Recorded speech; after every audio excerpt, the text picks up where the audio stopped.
our chief guest, the Prime Cabinet Secretary, His Excellency Honorable Dr. Musalia Mudavadi, the Governor of the County of Kakamega, His Excellency Fernandez Baraza, the Deputy Governor, Principal Secretary, ICT and Digital Economy, Engineer John Tanui, Principal Secretary, Broadcasting and Telecommunication, Professor Edward Kisiangani, Principal Secretary, Higher Education and Research, Dr. Beatrice Muganda, Principal Secretary, TVET, Deputy CEO and Managing Director, Huawei, and also Deputy, that is Mr. Samuel Cheng, and Deputy CEO, Director of Public Affairs in Huawei in Kenya, Mr. Stephen Sang, the Principal of Kakamega County Polytechnic, Madam Caroline Kamete, distinguished guests, members of administration led by the Regional Commissioner, the government officers, and our students. Good afternoon.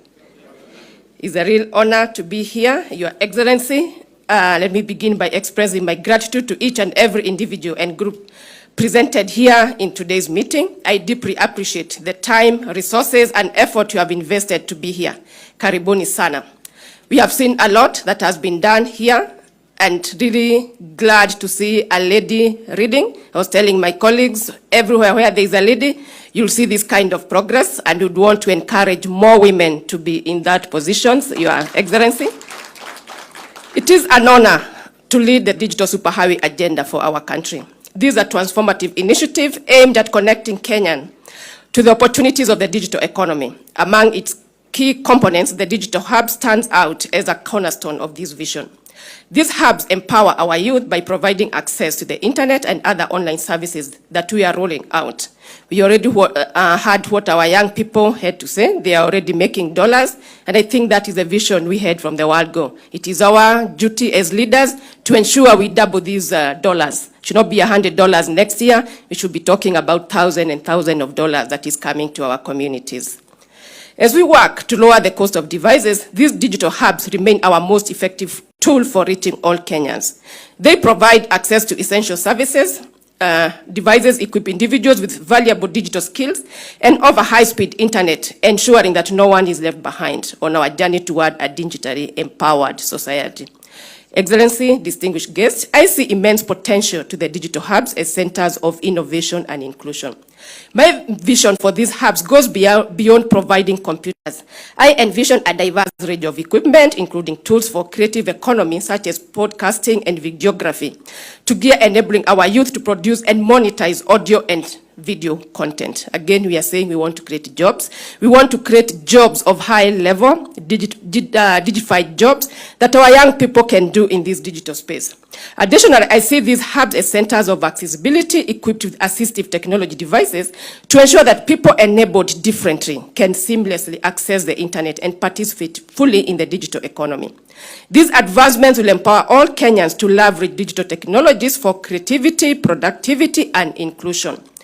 Distinguished guests, Your Excellency, when it comes to the services that can be accessed online, the most crucial ones are those that allow our youth to earn an income. The internet offers opportunities to enhance existing livelihoods, such as marketing and selling products or services online through social media, websites, or e-commerce platforms. It also opens doors to online job opportunities, allowing us to tap into national, regional, and international markets to make money from our skills. Notably, the benefits of the internet extend beyond just earning money. Being here at Technical and Vocational Education and Training Center underscores the transformative potential of the internet in enhancing skills, whether through online classes or connecting with mentors. The internet also provides access to critical services such as health, agriculture information, which can significantly improve livelihoods and lives of our people. Excellency, as more Kenyans gain access to these services, it creates opportunities for our developers to innovate, market, and sell digital solutions. This virtuous circle will drive the growth of our digital economy, ensuring that every Kenyan has a stake in its success.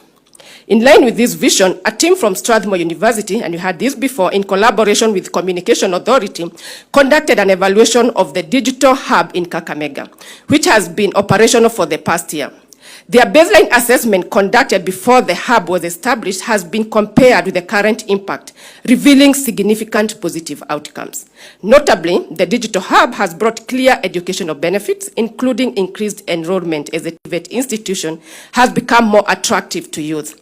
The addition of smart screens, computers, and online content has enhanced the quality and variety of courses offered. Furthermore, both institutions here and in Shianda, where we will also launch a hub this afternoon, report remarkable growth in ICT access. Before the hubs established, only 20% of learners had access to ICT. This number has now risen to 80%, enabling the implementation of compulsory ICT learning as a common course for all students. This progress confirms yet the gain of digital infrastructure has the power to improve the quality of and access to education for our youth. We noted earlier that 70% of the youth in Kakamega, 70% of the population in Kakamega are youth beyond the age of 35.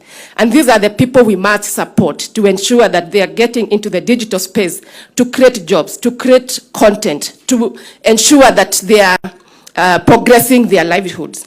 The trainers and leaders in the TVET institutions have become more efficient, delivering high-quality services to students. Now courses have been introduced, such as an ICT training program, which has seen 20 teens mothers enrolled. These are testament of the gains that can be made when access to learning opportunities meet sacrifice and determination. And probably before I continue, should we be having teen mothers? No, we shouldn't. We must encourage our young girls, we must support them and ensure that they are completing schools. And to do this, we have to reevaluate our households. How are we bringing up these young people? Because nationally, the gender-based violence, it's very high at the national level. We also have it very high in Kakamega County, as we were briefed early this morning. And the question is, what are we doing as parents? Are we playing our role to ensure that our young girls are completing schools? Are we using this digital superhighway in the right way to ensure that we are bringing cohesion at the household level? Because we are saying we are as good as we keep our household being. And that's why we must use this digital superhighway. As a government, we are committed to connect up to the village, to ensure that you have access to internet that is affordable at the household level, to ensure that we have digital services that the government offers wherever you go to a digital hub, whether it is in your house, in your school, in your local hospital, in your local chief's camp. We want you to have connectivity there and be able to access this document. And that's why we must be sure that we are using this for socio-economic development. Let's look at the digital superhighway as the transport system, the road system. That superhighway, we don't just go there to roam around, waiting for anything to do. We use it when we are moving from point A to point B. And that's how we must make the digital superhighway. It is a superhighway to help you get your e-skills, do your telemedicine, do your e-commerce, get your kids to learn, exchange culture, because again, we must do that. We must ensure that our young people, they are learning from each other. We are learning from people from here, from Kikuyu, from Nakuru, from Isiolo. We must exchange culture. We must really go back to where we came from. The role of our grandparents, again, let us not forget that. With this gender-based violence, with these teen pregnancies, what role can our grandparents, our parents play to help us bring us our young kids? We realize that once you get to the digital space, you get lost, and you are as good as you are knowledgeable, as you are able to navigate through that. And that's why, again, we are talking as a government, we have to start digital household hygiene, cyber hygiene at the household level. That again, we are not letting our children to navigate through these technologies on their own. The same way we don't leave our kids in the middle of Nairobi and assume they'll get home. It's the same thing.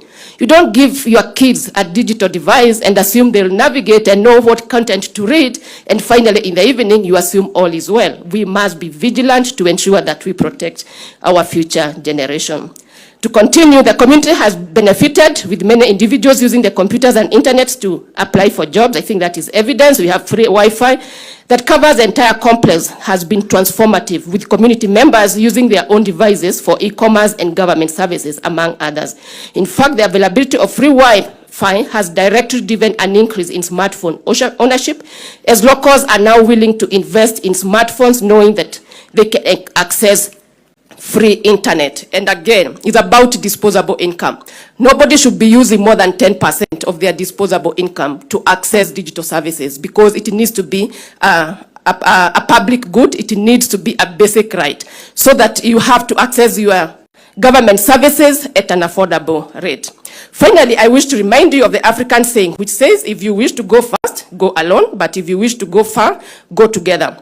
I wish to thank all the partners who have worked with us towards the realization of these hubs, and thanks, engineer, you have already done that for us, but I just want to say I thank Huawei for their support in providing the smart screens and devices that have been used extensively for teaching, connecting the institutions to the government fiber network, offering wide Wi-Fi coverage across the campus, and providing advanced training for the trainers so that they can pass their skills on to students. I extend my gratitude to the Strathmore University for partnering with the government by supporting with the research towards achieving the digital superhighway agenda.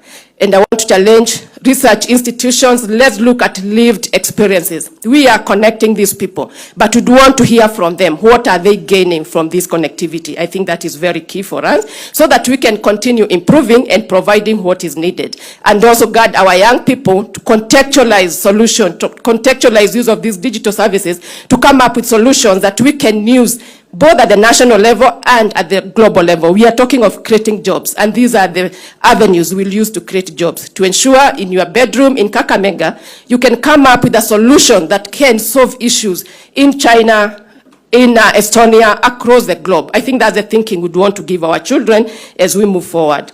Together, let us continue on the journey for the digital transformation. And with those few remarks, distinguished guests, Your Excellency, I request all of us to be upstanding as I invite the Prime Cabinet Secretary, His Excellency Honorable Dr. Musalia Mudavadi, to address us. Asanteni sana.